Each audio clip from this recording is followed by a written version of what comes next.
A palavra de Deus é viva, perfeita e eficaz, e o registro bíblico de hoje continua na série sobre o Evangelho de João, o Evangelho do Apóstolo João, o quarto livro do Novo Testamento, o quarto Evangelho, João capítulo 1, versículos do 15 ao 18. Vou ler em português e vamos versículo a versículo, palavra por palavra em grego, para a gente analisar mais essa passagem.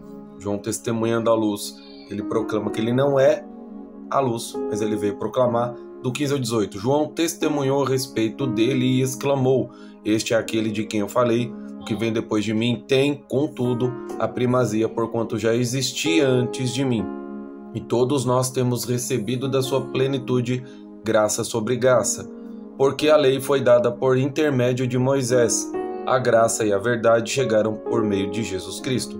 A Deus ninguém jamais viu, o Filho unigênito que está no seio do Pai é quem o revelou. Vamos lá, versículo a versículo, palavra por palavra, lembrando palavras que já foram explicadas em vídeos anteriores. Eu não vou repetir para a gente não se alugar, certo?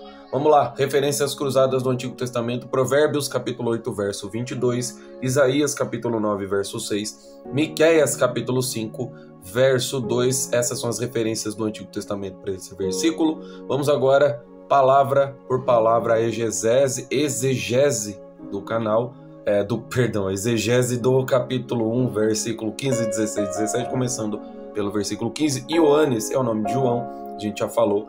Peri, neste caso, enfatiza o ato de testemunhar, significa sobre ou a respeito de. Eu já comentei isso em outras situações e citou a declaração de João dentro de um contexto e testemunho da revelação, do Cristo.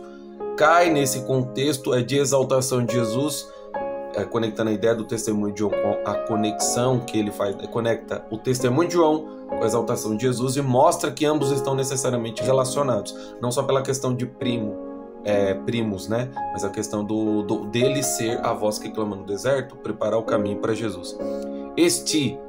O verbo existe e é fundamental nesse versículo para apontar a identidade de Jesus como Filho de Deus e o papel central da narrativa do Evangelho. Significa a especificidade do sujeito e refere-se diretamente a Jesus como aquele, entre aspas, o destaque em oposição a tudo que já passou a todos os outros, sublinhando sua singularidade.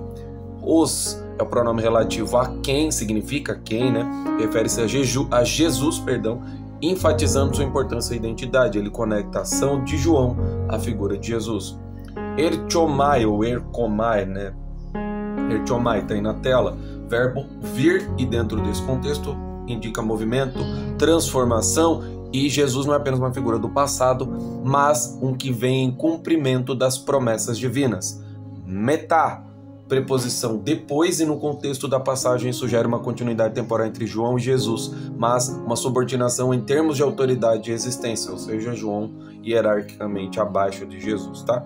Ego, pronome pessoal que significa eu, usado por João para personalizar a declaração do testemunho, torna a afirmação mais íntima e pessoal, egocêntrico, é o centro, é si mesmo no centro, tá? Denominar, eu já falei, ao vir a ser, o tornar-se, mostra o começo da missão de João, direcionando para a primazia de Jesus, dizendo que Jesus pré-existiu, estava lá desde o começo, enfim, remetendo a Gênesis 1, tá? Preposição que significa antes, esse termo enfatiza a preexistência de Jesus e um conceito central na cristologia, afirmando que ele existia antes de João, antes de todo mundo, e é filho do Eterno, tá? Oti, conjunção que significa porque. Este termo introduz a razão pela qual Jesus tem a primazia e liga a sua existência pregressa à sua autoridade divina. Este, já foi falado aqui agora há pouco, reafirma a centralidade do Messias. Ego, já foi falado, repetindo isso, reforça a declaração pessoal de Jesus de João, em relação a Jesus. E vamos ao comentário exegético do versículo. Este é profundamente significativo, encapsula a essência do ministério de João Batista em relação ao Cristo. A declaração de João sobre Jesus não é uma simples afirmação, é o testemunho essencial do cristianismo e é da experiência e compreensão do papel messiânico de Jesus. Ao afirmar que este é aquele de quem eu falei, João revela uma amizade, um reconhecimento e deixa claro, né, a intimidade, a proximidade, que é isso que a gente deve ter. Fica aqui a lição deste versículo, que nós devemos falar daquilo que a gente conhece, ter intimidade. Acabei de falar, reconhecimento íntimo dessa identidade divina de Jesus. E o uso dessa preposição depois, o metá, sugere uma continuidade, mas também uma hierarquia. Apesar de João ter iniciado o seu ministério antes, Jesus é apresentado como existindo antes dele, sublinhando o conceito da pré-existência do Filho de Deus. E João, como testemunha, é essencial nessa narrativa. Ele aponta para Jesus como o verdadeiro foco da fé, enfatizando, enquanto ele, como ser humano e profeta, teve um começo. Jesus é eterno. No caso de João, teve um começo. Esse ministério terreno de Jesus só veio, mas ele já existia antes, tá? O versículo resume a mensagem central do Evangelho de João. Jesus não é apenas um profeta ou um bom mestre, mas o próprio Filho de Deus. Sempre existiu e tem a primazia sobre tudo. A pronúncia de João nos convida a refletir sobre nossa compreensão de quem é Jesus e como ele se encaixa na narrativa salvadora da Bíblia. Perfeito! Vamos para o 16. Referências cruzadas do Antigo Testamento, apenas Zacarias capítulo 4, verso 7. Quem és tu, ó Monte Grande? Esse versículo já foi referenciado em outros versículos já nessa série. Vamos agora, exegese. Paz significa todos ou cada um, e neste contexto enfatiza a universalidade da experiência da graça recebida por seres humanos a partir do Cristo. Ego, acabei de falar, tá aí a referência no versículo, quem quiser ler, dá uma paradinha.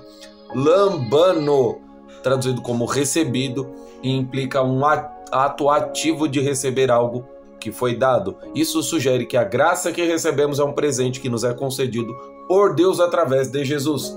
E que, eu já falei em outros vídeos, indica nesse versículo a plenitude mencionada que vem diretamente de Jesus, tá? A palavra aí que significa dar e indica essa plenitude que vem de Jesus, tá?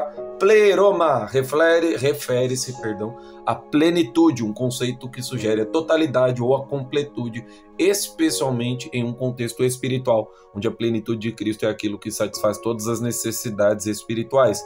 Charis significa a graça, e aí no versículo indica a bondade presente, a bondade como presente de Deus, tá? Que nos concede bênçãos além do que merecemos. Epi significa sobre, indica abundância ou sobreposição. Nesse contexto sugere que a graça é abundante e se acumula sobre a graça anterior. No caso também fazendo referência à graça que foi dada através de Moisés, a lei, e agora sobrepujando a graça e o perdão de Cristo. Tá? O versículo 1:16 comunica uma mensagem poderosa sobre a natureza da graça de Deus manifestada no Cristo. Ele destaca que essa graça é abundante e universal a todos aqueles que creem no nome de Jesus, marcando uma transformação espiritual profunda e fundamental. O uso da plenitude como palavra sugere que em Jesus está a totalidade das bênçãos espirituais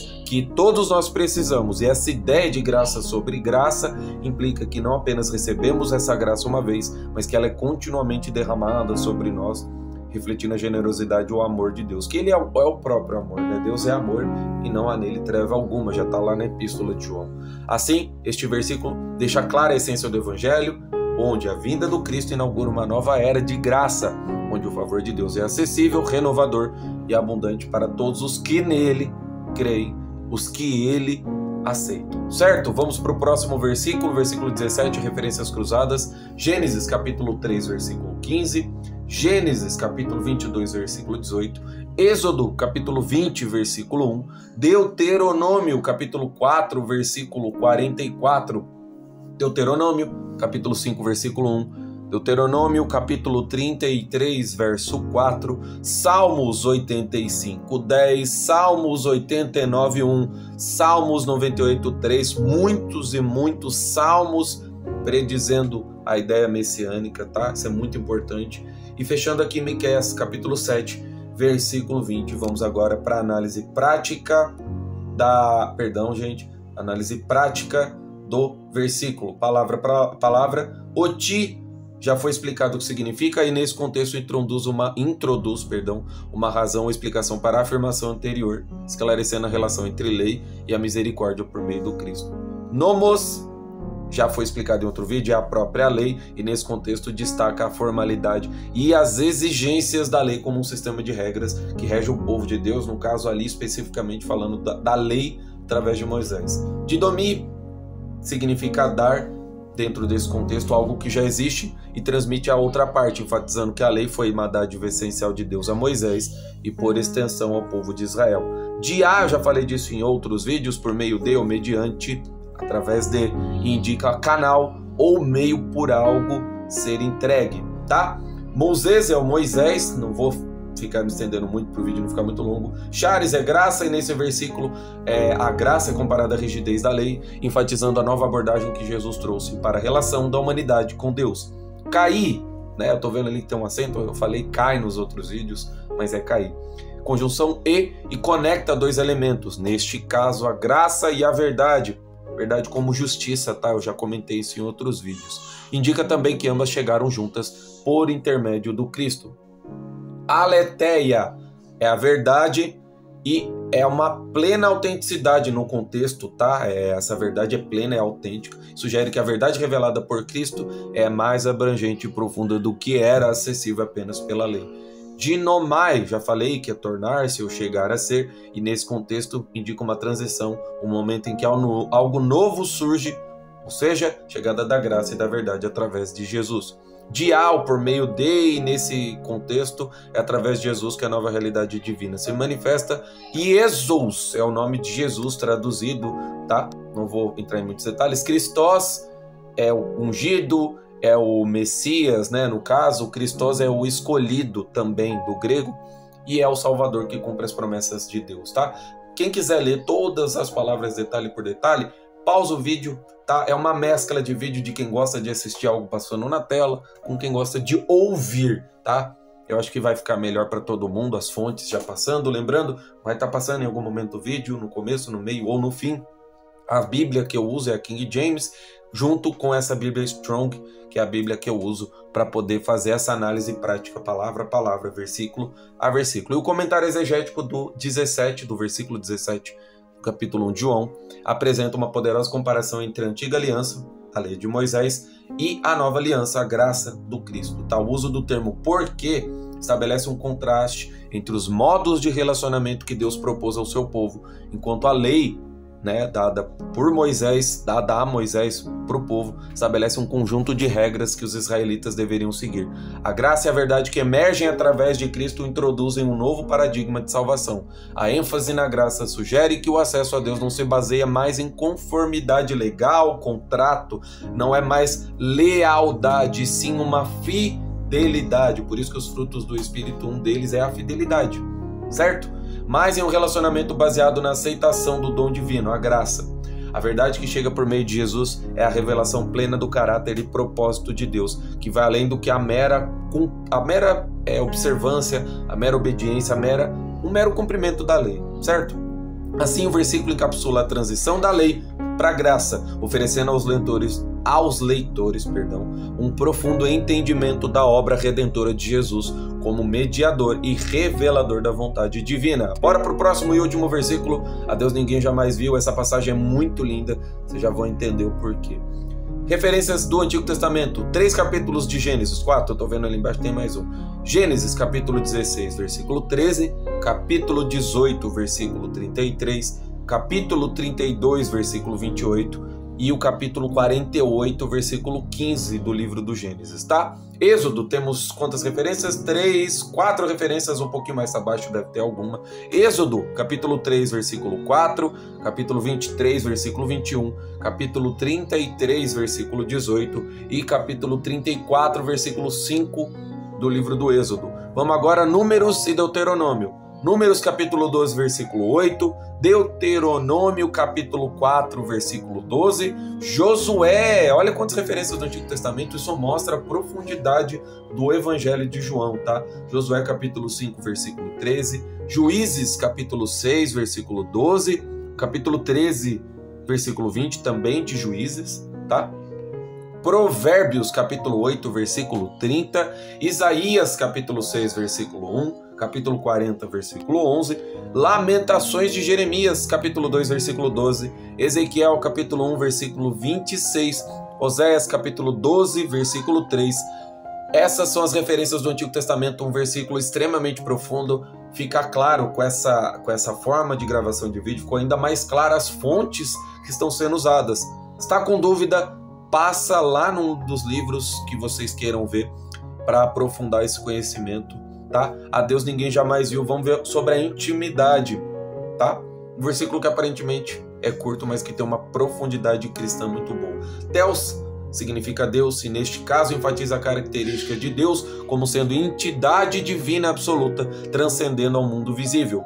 Ou Deus, traduzido como ninguém, neste versículo sublinha a ideia de que não há nenhum ser humano que tenha visto Deus em sua plenitude, conhecido, certo? Então aqui fala de intimidade profunda como o próprio Cristo teve, tá? Popoti significa jamais, ressalta a eternidade do princípio afirmado, enfatizando que ninguém, sem exceções, tá? A esta regra de conhecimento íntimo de Deus, tá? Oral, verbo ver, implica não somente a visão física, mas também, como eu falei, a profunda experiência de conhecimento íntimo do Eterno. Este verbo transmite a ideia de uma visão clara ou entendimento de algo que, neste caso, é impossível com relação ao Altíssimo, tá? Monogênes, filho unigênito, no caso, é a vital compreensão. Essa palavra, ela direciona a vital compreensão com relação a Deus, ou caso falando que Cristo é um filho monogênes, filho unigênito. O artigo definido masculino o, que no contexto do versículo enfatiza a identidade específica do Cristo, do Filho, destacando a relação entre outros filhos, destacando em relação aos outros, tá? Deixando clara essa relação. Eco, verbo estar no presente contínuo e indica a ação que está ocorrendo naquele momento, indica a permanência do filho no seio do pai. Eis significa em ou no, uma preposição, e a ideia de localização, neste caso simboliza a intimidade entre pai e filho, o filho e o pai, falando do Altíssimo e do Cristo. Kolpos significa seio ou abraço, e a palavra carrega a ideia de um lugar de conforto, relacionamento íntimo e proteção, mais ou menos o que João, na última ceia, teve com Cristo, né? Por isso que ele é considerado o mais amado, né? O Evangelho de João, o João, o discípulo mais amado, ele era um pouquinho estressado, mas neste caso recebeu mais alto amor e viu Jesus em todas as fases, talvez as mais importantes do cristianismo. Viu o começo do ministério, foi um dos primeiros discípulos, um dos mais íntimos, viu a crucificação e a glorificação, tá? Representando a união e a proximidade entre pai e filho, o kolpos, o abraço, tá? Pater, de paternidade, pai, refere-se a Deus como pai e enfatiza a relação paternal de amor e cuidado entre Deus e Jesus, o Filho. Ou, de novo, outro artigo definido e referencia o Filho novamente, destaca sua singularidade em revelar a Deus. Nossa, palavrinha difícil. Egeomai significa revelar, e este verbo implica a ação de trazer à luz o que estava oculto, apontando que o Filho é a expressão visível e a manifestação do caráter de Deus. Vamos fechar o versículo agora, a passagem, o versículo, enfim, com um comentário exegético. No 1,18, declara-se a profunda relação e a natureza do Deus, do Altíssimo, e a revelação através do Filho, tá? Essa é a essência. O versículo inicia afirmando que ninguém jamais viu a Deus, que jamais foi permitido alguém ver o Altíssimo na sua plena glória. Isso implica que a visão de Deus em sua totalidade está além da capacidade humana, reforçando a transcendência divina.